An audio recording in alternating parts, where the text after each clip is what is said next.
Hey, Chris Morano here again, sitting down in front of, which I think you all recognize, is a patch of Echinacea. This Echinacea is not your typical Echinacea purpurea or purple cone flower. This is another variety. People say, well, is it a cultivar? Yeah, it could be a cultivar, but there are numerous species of Echinacea throughout the United States, some of them very, very localized to particular habitats or regions that could be as small as like one part of a state. You know, there's Echinacea tenensiensis that has a color that's closer to this rather than purple, and it has narrow leaves, and it grows pretty much just in this one area of Tennessee. So the main Echinacea species that we use for medicine are the common variety that you see in most gardens. We didn't actually grow Echinacea purpurea here because it was so common. We wanted to try other variety. So I actually can't tell you what this variety actually is. I can't remember what species. But the two main medicines are Echinacea purpurea and Echinacea angustifolia, which doesn't grow as easily in this part of the country. It grows easier out in the prairie states, and its leaves are a little bit lighter in color than flower petals, and its flower petals are also more narrow than this. This has the shape of a typical purple cone flower, in terms of the robustness of the flower, but the color would definitely be that magenta shade. It's famous medicine, right? And even people who don't know anything about herbs have heard of Echinacea. It's one of the superstars that has unfortunately created controversy and a double-edged sword about it. People on both sides of the fences saying that it's incredible, you can use it for any kind of sickness whatsoever. Whenever people say that, that's like a warning signal. You know, you would never want to give that kind of reputation to a human being and just over inflate their capacity. And it's saying, please don't say those things about me. You know, I can do this here and here and here, but I can't do everything. So that's one problem that people have with Echinacea. And then there's the other side of the fence that people say, well, its reputation is completely overblown to begin with, and it actually doesn't work that well at all, and it's minor medicine, and its reputation is completely unmerited, and I never use it in my craft. And I don't know too many herbalists like that, but that is also out there, and I feel that that's also unworthy. It's not worthy of that criticism. So the medicine runs through the entirety of the plant. The German E-Commission, which is one of the best Western resources for giving valid information about plant medicine, says that the medicine is strongest in the stem juice. So if you were to have like an old school wheatgrass juicer and collect a whole bunch of this plant medicine, because the medicine's also in the flower, the petals, the seed cone, it's also in the leaves, it's in the stem, it's famously in the roots, and it's also in the seed. So of course you can't get the seed when it's in full flower. You have to come back later when the petals drop and the seed is going dry. But during this time of year, when you take the fresh above ground plant, if you have a wheatgrass juicer, you would strip all the leaves and the flowers off, and then run these stems through the wheatgrass juicer and just extricate the juice that's in there, and then just add it right into whatever you're preparing. When I make this medicine, I make it triple strong, so I don't even have an Echinacea tincture on my shelf. I have an Echinacea Supreme or Echinacea Plus. So in the summertime, when the above ground part of the plant is in full flower, I take this plant. I take it, I leave a bunch, of course. I come back in the fall for the seed and the root.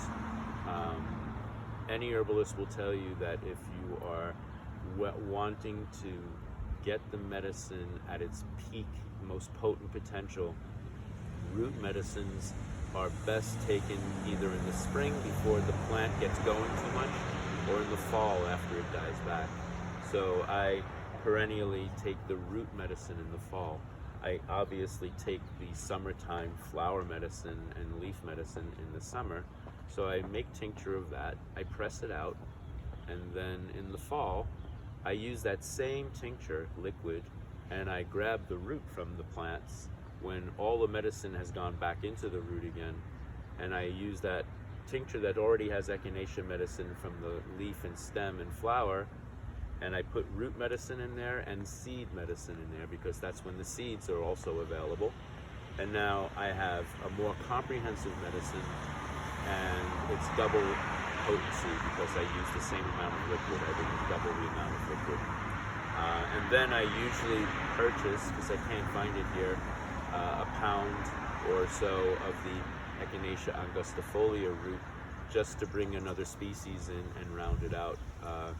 The general rule of thumb is that Echinacea angustifolia is the strongest, but I've heard also people saying that they've brought the medicine to labs to have tested, and it's extremely variable.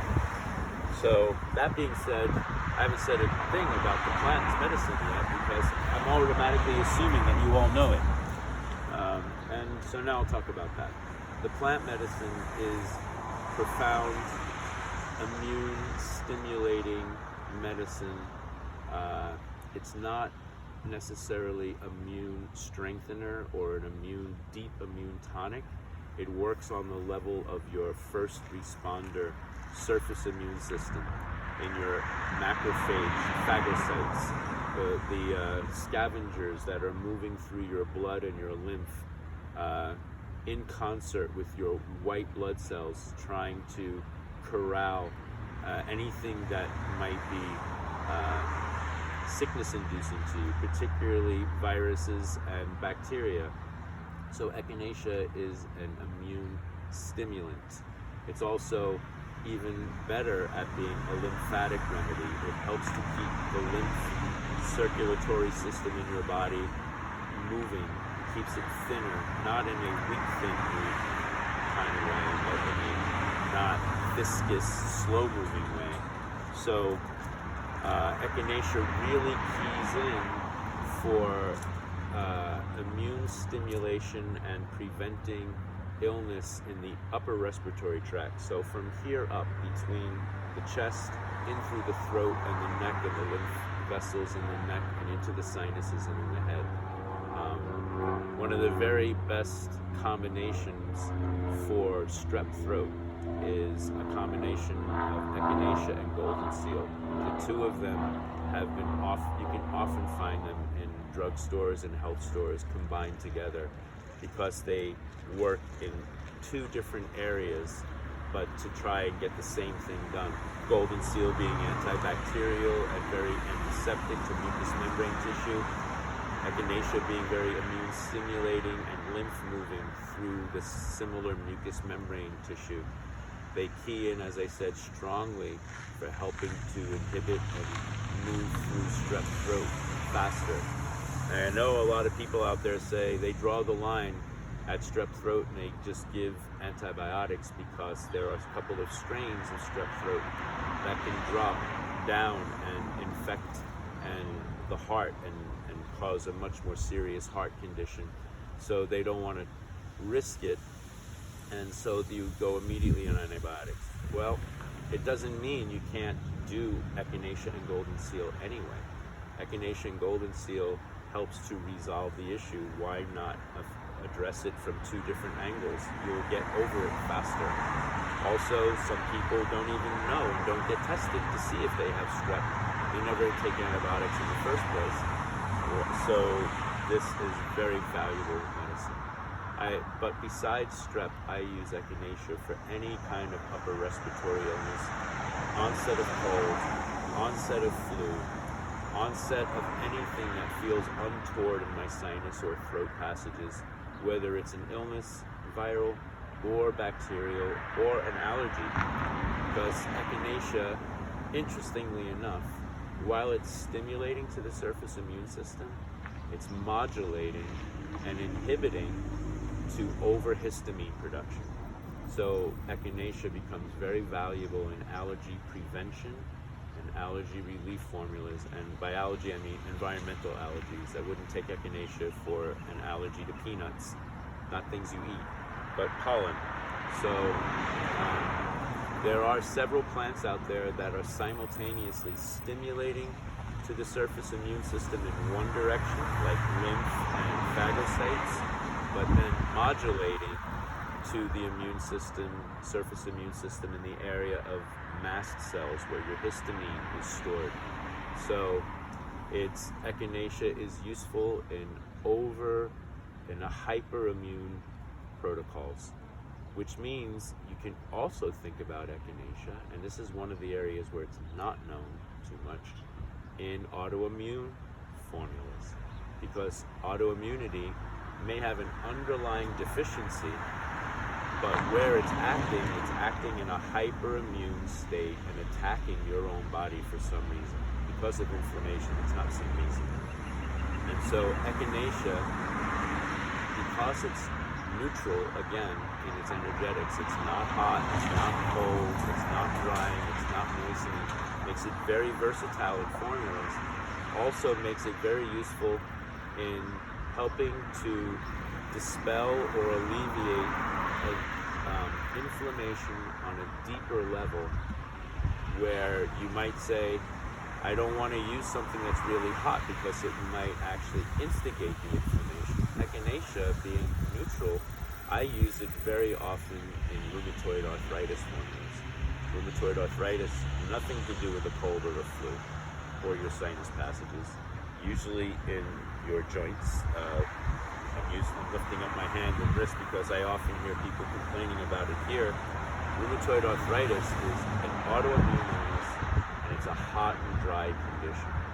So giving something like turmeric, which is an excellent anti-inflammatory, or ginger, which is an excellent anti-inflammatory, or prickly ash, another one, all three of them are hot and dry, it becomes controversial or contraindicated for an already hot and dry condition. But Echinacea is neutral. So I will put that in formula as an anti-inflammatory agent along with other neutral autoimmune modulating herbs and mushrooms like reishi. So Echinacea really useful there. It's one of the main ingredients, like I said, in my allergy relief and allergy prevention formulas. It's a main ingredient in my antiviral formula, antibacterial formula. It's particularly throat and respiratory, and it's also a main ingredient in my lymphatic formula, along with red clover, burdock, violet leaves, spilanthes, poke roots.